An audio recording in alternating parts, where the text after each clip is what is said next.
Welcome back to The Breakdown with me, NLW.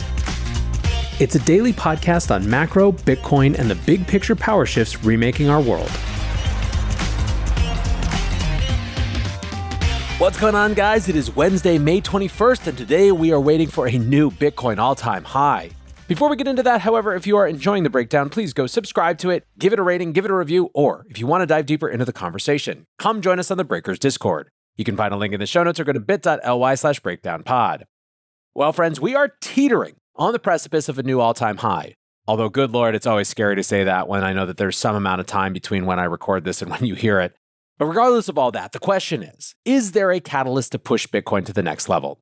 Bitcoin saw its highest ever close yesterday at 106,800. Overnight price action reached 108,000. We're within inches of a new all-time high, but momentum appears to be stalling out, and sentiment is completely divided in two directions. Futures open interest has surged to record highs as traders lever up. Currently, there's extreme positioning to both the upside and the downside, almost guaranteeing a liquidation cascade on any price move. Bearish shorts will be forced out if Bitcoin crosses 108,000, while the longs will be liquidated below 106,000. And yet we wait, with Bitcoin stuck between those two marks to begin the day. Looking beyond the 1-minute chart, investment firm Swissblock believes a new all-time high is all but guaranteed, tweeting, "A lot of noise about a potential double top as Bitcoin struggles to break all-time highs." They see no signs of bearish divergence and claim that on-chain strength is still intact, adding, "Bears? Not this time. Gotta wait." Network economist Timothy Peterson tweeted, "Bitcoin is pulled to within 10% of its all-time high. This has happened nearly 300 times since 2015. Within 50 days, Bitcoin made a new all-time high 98% of the time." Which honestly kind of seems like saying 98% of the time it works every time, ignoring the 2% of the times we see a major correction. Still, some allowed themselves to wonder what the next leg up could mean. Intuitio wrote, "The 100K level is the ultimate level, a highly emotional level, very high tension, very high expectations. Rejection led to max fear, approval will lead to max greed. Bitcoin hasn't broken the 100K psychological level yet, and I think most people have no idea what 150K Bitcoin will do. What you have to understand is that a 150K Bitcoin is safe. It's a license to take risks. Hard to imagine right now, but the absolute level of we're so back and FOMO we're going to experience will be unprecedented in crypto history." Alas, that is not happening today. Instead, what's happening today is the timeline is simply staring at the Bitcoin chart and waiting for the all-time high to load. Now, if we are looking for the next major catalyst, there's a few events coming up over the next week. On Thursday, we have President Trump's gala dinner for top Memecoin holders. Just last year, that sentence wouldn't have made any sense, but here we are. On Thursday night, the top 220 holders of Trump's Memecoin will congregate at his Washington golf course. Serial crypto main character Justin Sun appears to be attending. Yesterday, he posted, "Honored to support POTUS and grateful for the invitation to attend President Trump's gala dinner as his top fan. As the top holder of Trump, I'm excited to connect with everyone, talk crypto, and discuss the future of our industry." Tron founder Sun has an SEC lawsuit currently on hold, and in another timeline with another type of administration in the office, you can imagine his travel plans in the US might be severely crimped. Now, on the polar opposite end of the spectrum, the Bitcoin conference is set to begin in Las Vegas Tuesday. Vice President JD Vance is appearing as the headline keynote speaker.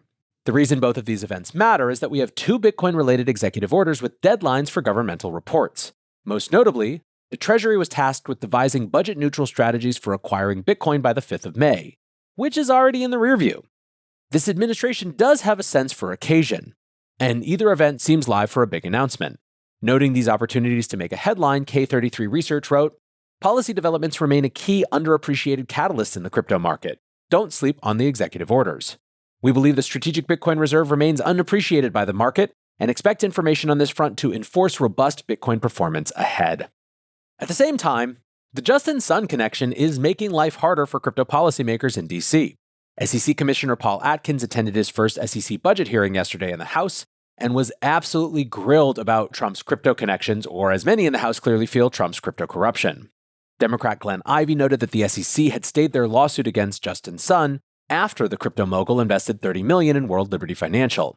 Atkins said the case was still active even though it had been put on hold, further noting the SEC had provided guidance that meme coins are not securities placing Trump coin outside of their jurisdiction. Beyond that, the core substance of the hearing was Atkins setting a new course for the SEC. He said, "A key priority of my chairmanship will be to develop a rational regulatory framework for crypto asset markets that establishes clear rules of the road for the issuance, custody, and trading of crypto assets, while continuing to discourage bad actors from violating the law. Some representatives pushed for a timeline, with Atkins responding that the results of the Crypto Task Force Roundtable should be available soon, commenting, "We should be having something here in the next few months with proposed steps forward." One thing to keep an eye on will be whether Congress manages to pass laws or allow crypto policy to default to SEC rulemaking. Atkins has already said that rulemaking efforts are underway at the staff level, so they will serve as a stopgap solution if not more. Atkins didn't push for legislation but commented, "Whatever happens in Congress will help undergird what we do." Now, one of the big priorities for the Atkins SEC is figuring out how to allow tokenized securities in the US. Earlier this week, the chairman gave a speech laying out his roadmap for the agency, with the central theme being that the SEC has a history of standing in the way of innovation until it's forced to adapt.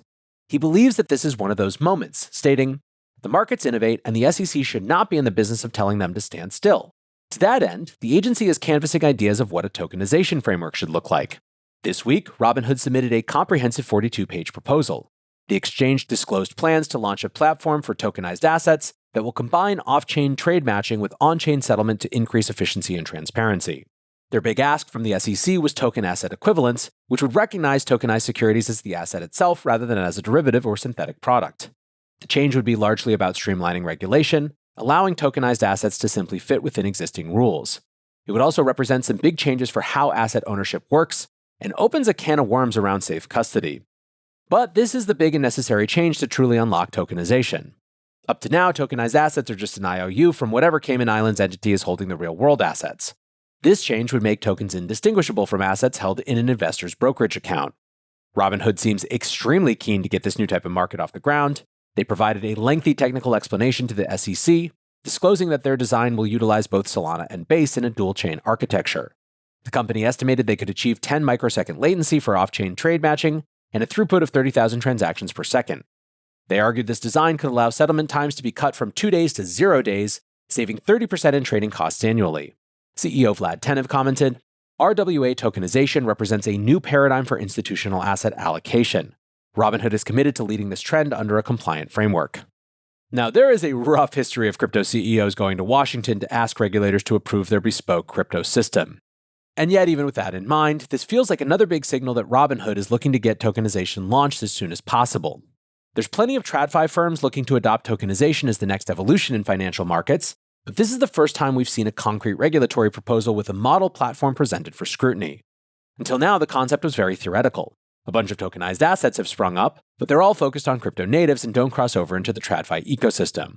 What Robinhood is proposing is a generalized upgrade to regulations and infrastructure. It would be the difference between allowing tokenized stocks to trade on-chain and ensuring that on-chain infrastructure is the future of stock trading. Meanwhile, Kraken continues to accumulate derivatives companies with another acquisition. The exchange announced a prior acquisition of an investment firm called Greenfield Wealth based in Cyprus, the only purpose being to acquire a derivatives license that's valid in the EU. Earlier this year, Kraken acquired NinjaTrader for $1.5 billion, which was at the time the richest crypto acquisition ever. That gave them a license to offer derivatives in the US. At the end of last month, the exchange launched derivatives trading in the UK under a license held by a subsidiary acquired in 2019. This move adds the EU, with derivatives markets going live yesterday. Exchange head Shannon Kurtas said, "Europe is one of the fastest growing regions for digital asset trading and investment, with some of the most sophisticated and demanding clients and institutions. The launch of Kraken's regulated derivatives in Europe, the largest offering of its kind, is well timed to meet this growing demand." Interestingly, Kraken has managed to get licensing to offer a unified market across all 3 regions. This means European traders will join existing markets and have access to already liquid contracts trading over $1 billion per day. That volume already puts Kraken on par with the volumes on Deribit, although still a far cry from catching up to larger exchanges like Bybit, OKX, Binance, and the Coinbase International Exchange. In institutional adoption news, alternative asset manager Blackstone is finally getting into Bitcoin with a puzzlingly small position. The world's largest alternatives firm bought $1 million worth of Bitcoin ETFs last quarter. You can almost see Dr. Evil's little pinky finger as the world's leaders laugh at him. Of course, this is minuscule among the firm's $1 trillion in assets, to the point it's not exactly clear what their strategy is. Of course, we always love seeing firms get off zero. And you'll remember that CEO Steven Schwartzman back in 2019 said of Bitcoin, "I don't have much interest in that because it's hard for me to understand." He also parroted the point that Bitcoin is for criminals. So hey, who am I to complain? Turning back to crypto political scandals, Argentine President Javier Milei has shut down the investigative task force looking into his Memecoin.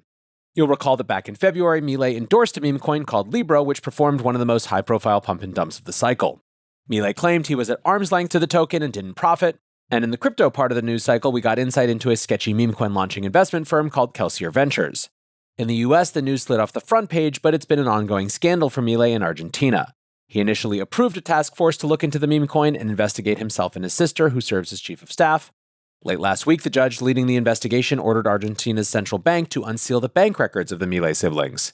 Now Milei has announced the end of the investigative task force with a governmental decree stating the unit has, quote, fulfilled the functions assigned to it. As for his political fortunes, the scandal seems to be blowing over. Inflation, which is the far more important issue for the Argentine people, is now down to 47%, compared to the eye-watering 280% it hit as Milei came to power at the beginning of last year. His party won an upset victory in local Buenos Aires elections last week ahead of midterms in October. So as for right now, it seems like the meme coin is kind of a low priority. So that's the story. Kind of a slow news day as we all wait for the next move in Bitcoin. But boy, having had some slow news days before, and a lot of days where we were waiting on Bitcoin, this slate of news at 108,000 is a lot better than it's been before. Appreciate you listening as always, and until next time, be safe and take care of each other. Peace.